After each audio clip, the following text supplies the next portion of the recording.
चला तर मग निघालेले होते घरी जाण्यासाठी. मग म्हटलं जाता जाता थोडी करडीची भाजी वगैरे घेऊन जावी.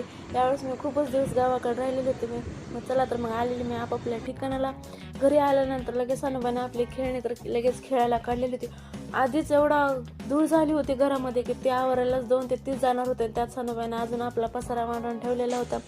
आल्यानंतर मग गावाकडून आणलेलं सगळं साहित्य एका बाजूला काढून घेतलेलं होतं. गावाकडून तर कोणी रिकामी हाती येणारच नाही. त्यानंतर सानूबाईला लागलेली ती भूक. मग तिला थोड्याशा कुरड्या वगैरे तळून दिल्या होत्या. मग ते मस्त किचन वट्ट्यावरती बसून तिचं आपलं खाणं एन्जॉय करणं चालू होतं. ती दाखवत होती मी काय खाते काय नाही. मला लगेच स्वयंपाकाला लागलेले होते कारण मला एवढी भूक लागली होती की बसत. मग करडीची भाजी वगैरे करून घेतली. भाजी इकडे शिजत आहे तोपर्यंत म्हटलं चला गरमागरम थोडासा चहा वगैरे घ्यावा. कारण थंडीच एवढी वाजत आहे की चहा कितीही पिलं तरी पेवच वाटतं. त्याच्यातून चहा तर मला खूपच आवडतं. मग स्वयंपाक वगैरे करून घेतला, जेवण वगैरे करून घेतलं.